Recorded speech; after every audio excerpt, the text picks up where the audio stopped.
My father refused to walk me down the aisle because his beloved daughter was having a housewarming party that day, but he called me desperately when I found a replacement. For a long time, I always knew my parents loved my older sister, Vicky, more than me.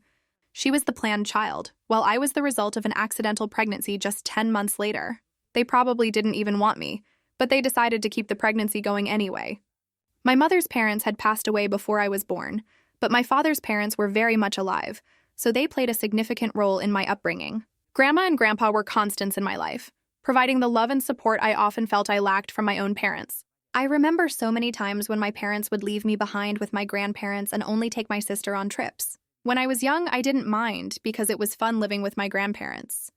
But as I grew older, when I was 6 or 7, I realized how unfair all of this was.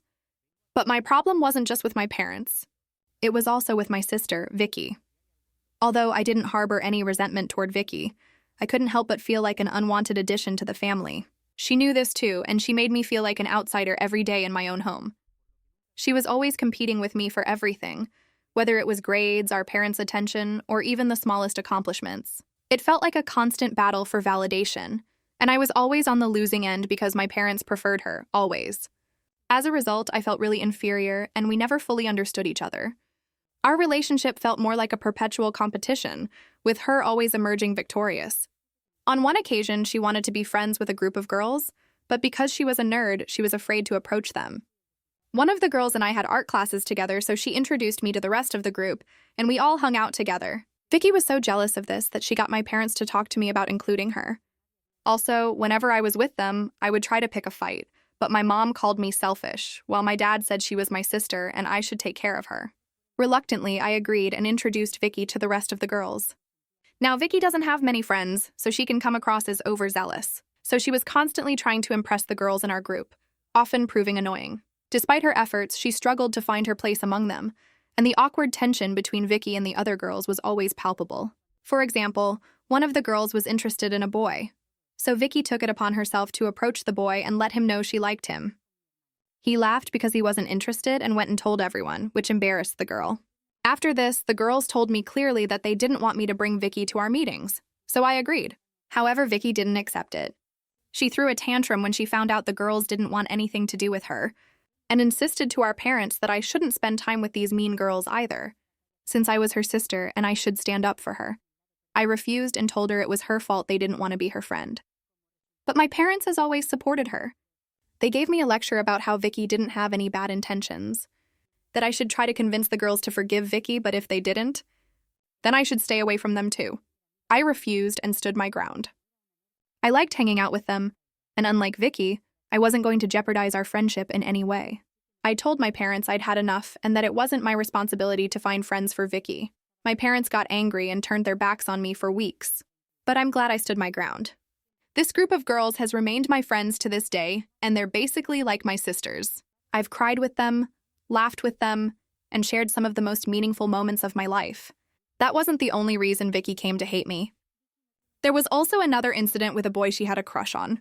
A boy I had no idea I was with, and I sat next to him in some classes because we were friends. He tried to ask me to prom, but I politely declined because I was already with someone I liked. Later, when Vicky found out, she made a big deal about it, telling my parents how she always took things she wanted and how she flirted with the boy, knowing how she felt for months. She called me a bunch of nasty names that no one should say to their own sister, and told my parents how she wished I wasn't her sister. My mom sided with him, telling me that what I'd done was wrong and that, as a sister, I should respect the girl code. I tried to tell them that I wasn't even interested in the boy and that I had turned down his invitation, so she was free to ask him if she wanted.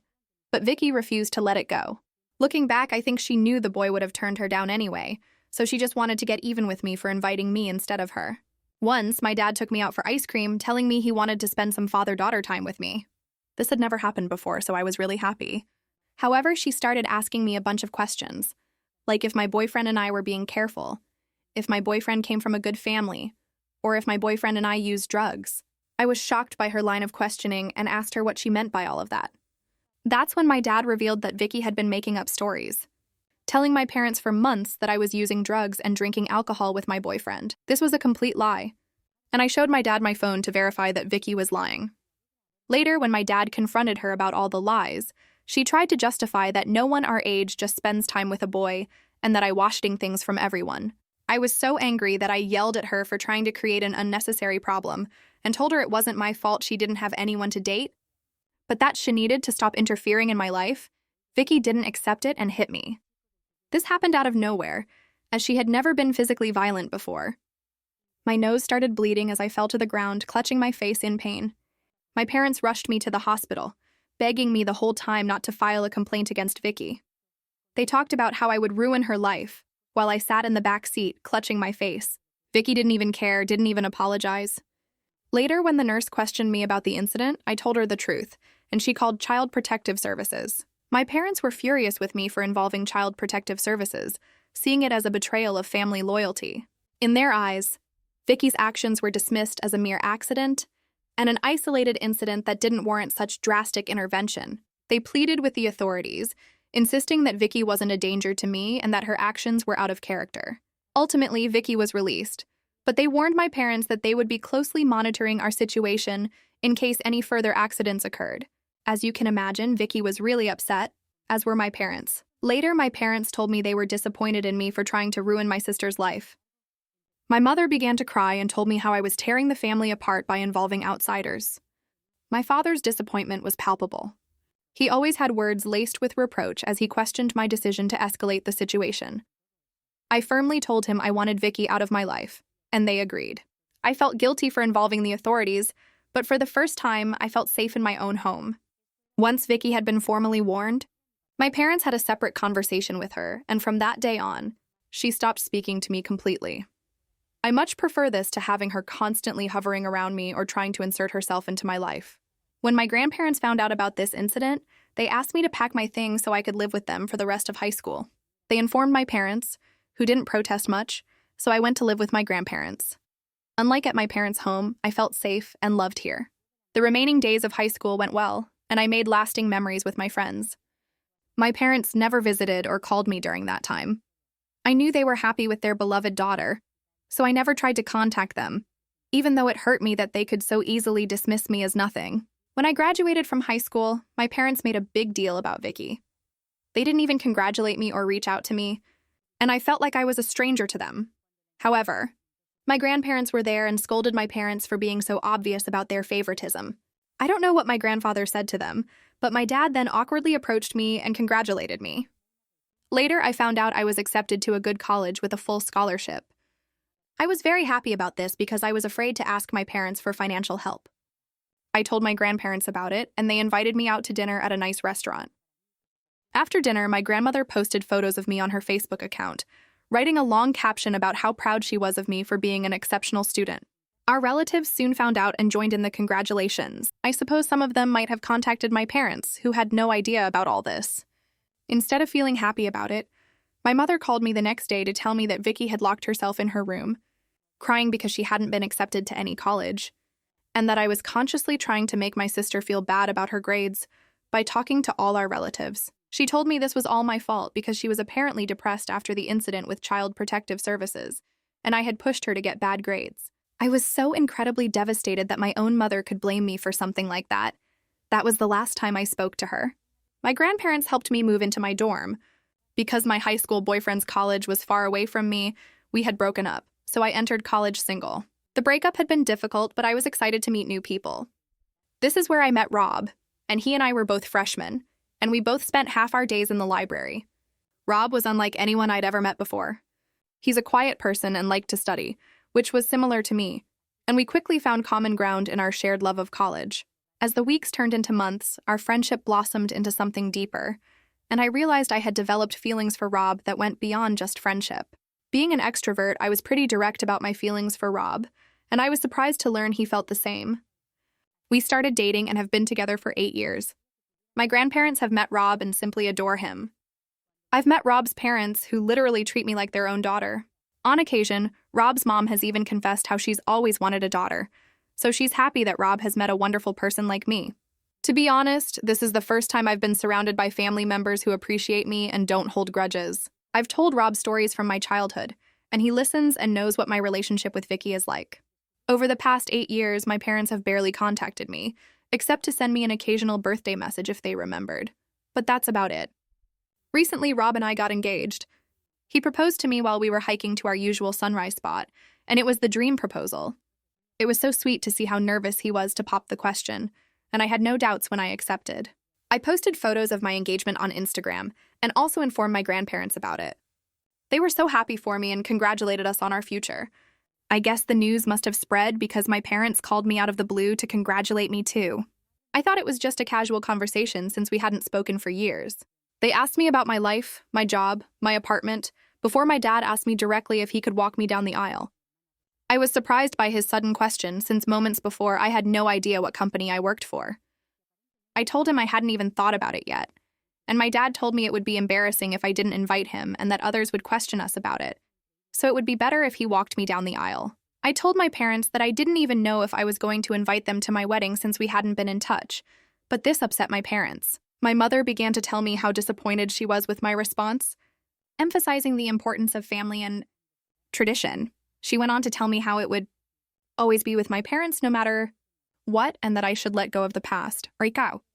Of me was tempted to listen to my parents and accept my dad's offer because I wanted our relationship to be repaired. But another part of me was hesitant, afraid of opening myself up again to possible disappointment and hurt. However, I was about to begin a new chapter of my life in a few months, so I told my dad he could walk me down the aisle, and he seemed delighted. During the wedding preparations, I reached out to my high school friends, with whom I had always kept in touch despite the physical distance that had grown between us due to our careers. Told them how I wanted the group to reunite and that I wanted them to be my bridesmaids. There were many happy tears and congratulations, and without hesitation, they accepted my invitation to be part of my bridal party, as it was a chance for us all to reunite. We all planned to go to Las Vegas to celebrate my bachelorette party, while Rob had a separate bachelorette party with his friends as well. My friends and I posted a ton of photos from the party, and overall, everyone had a great time. However, when I returned home, my parents called me to let me know how disappointed they were that I hadn't invited Vicky to be part of the celebration. I told them that there was no way I would have involved Vicky in my bachelorette party, and that I didn't want her to be a part of my life.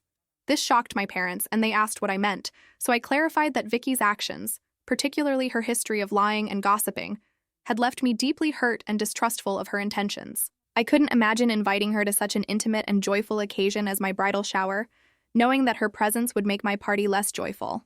I also informed my parents that this was the reason she wasn't invited to my wedding either. Upon hearing this, my parents lost their temper.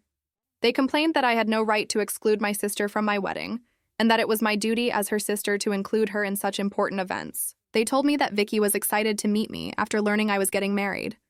I was confused and asked my parents what gave her that idea, since we hadn't even spoken to each other for a long time. But my parents brushed off my concerns, saying that's not how sisters behave. I told them, "You have to understand that my relationship with Vicky is complicated after everything she's been through. I simply don't feel comfortable having her as part of my wedding. She hasn't even apologized to me once for everything she put me through." However, my parents generally ignored my words. My mother kept saying how she wanted everything to be resolved and that I should make an effort to invite Vicky. My father insisted that our relatives would discuss why my sister wasn't invited, and that this would end up affecting my wedding.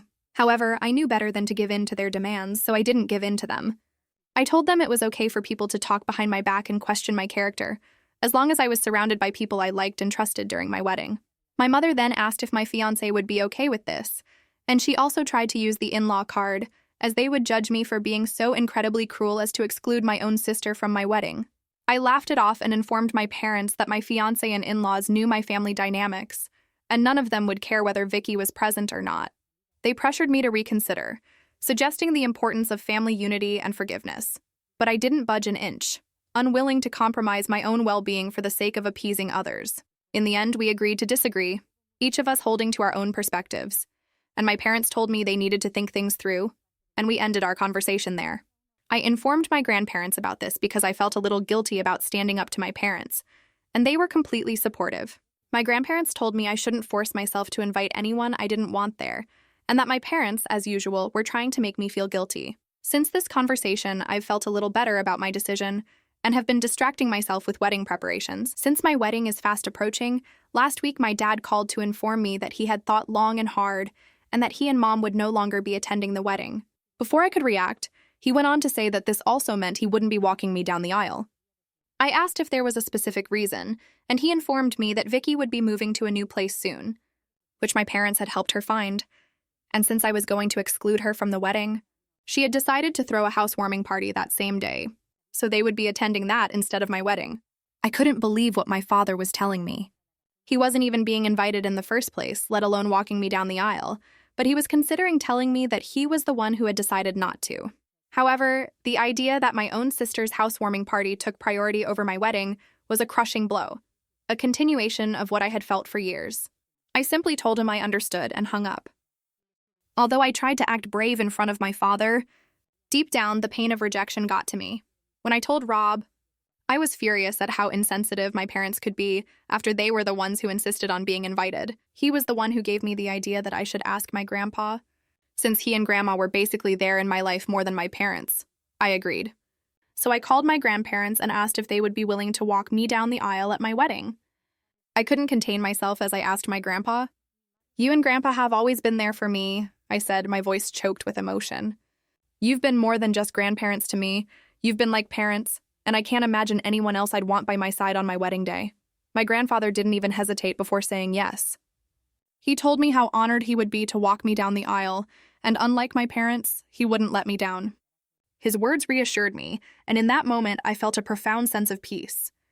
With my grandparents by my side, I knew I had a family who loved me unconditionally and accepted me just as I was, imperfections and all. I also spoke to my father-in-law about this, and Rob's parents assured me that they didn't mind if my parents didn't attend and that, regardless of their presence, they were thrilled to witness and support our union. My wedding is in 2 days, and today I woke up to several missed calls from my dad. I called him back thinking it was an emergency, and when he answered, he asked if it was true that my grandfather would walk me down the aisle. I told him yes, it was true, and then my dad got furious, saying how disrespectful it was that I had asked my grandpa. I reminded him how he was the one who decided not to come to my wedding, so he didn't understand why he was so upset. My dad continued yelling at me about how he and Mom were just trying to make me see the wrongness of my actions and that they thought declining the invitation would teach me a lesson. He went on to say how he and Mom had raised me and paid for my food and education, so my grandpa had no right to replace him. I tried to reason with him by explaining that my grandpa had been there for me in ways he and Mom never were, but he wouldn't listen. He also told me how I had done nothing but push everyone away and that all of this was my fault. I don't think I did anything wrong in this situation. I suppose everyone would have done the same. But since the subreddit requires me to ask the question, am I the bad guy for asking my grandfather to walk me down the aisle and not my father? Update 1. Many weighed in and most said I wasn't the bad guy. I've seen a lot of advice and suggestions on how I should approach this situation. I agree that I need to permanently cut off contact with my parents because their constant indecisiveness is exhausting and starting to affect my mental health. I don't want them in my life when they've consistently shown me that Vicky is always their first priority. My parents are selfish, and I've known this for a long time. How can a daughter simply stop loving her parents? It's much easier said than done, but very difficult to actually do. However, for my peace of mind, I have no choice but to do it so I can enjoy my wedding tomorrow. Update 2. I'm sorry for the lack of updates this past month, but I've been pretty busy since my wedding. First of all, yes, my wedding went quite well with my grandfather by my side as I walked down the aisle. Despite my parents' absence, I couldn't have been happier exchanging vows with Rob, committing to spending the rest of our lives together. My friends and I danced all night, and I can't begin to describe how important it is to stay in touch with your childhood friends, no matter what, because sometimes they are your chosen family. During the reception, I felt a slight pang realizing my parents weren't there to share this special moment, especially when I saw Rob's parents and cousins giving speeches for him. However, I found solace in knowing that I had made the right decision for me, prioritizing my own well-being and happiness. Some of my friends gave speeches, sharing memories of our experiences and the bond that had carried us through both the good times and the bad. In the days following the wedding, Rob and I went on our honeymoon, which his parents had paid for as a wedding gift. I spent all my days just lazing around, enjoying time with my husband. I feel so excited every time I look at Rob and realize he's now married to me. As I mentioned earlier, I cut off all contact with my parents by blocking them everywhere. I didn't bother sending them an explanation because, frankly, they don't even deserve one. I have no idea if Vicky actually had a housewarming party that day, or if it was just an excuse for my parents to skip my wedding. But at this point, I don't care. I wish them and their darling daughter nothing but the best. Update 3. I hadn't intended to share more after my last update, but something unexpected just happened, and I think you all deserve to know. I hadn't checked my email in the last month because of my wedding and honeymoon, but today, while going through emails, I found an email from Vicky. I don't even know how she found my email address, and it completely shocked me.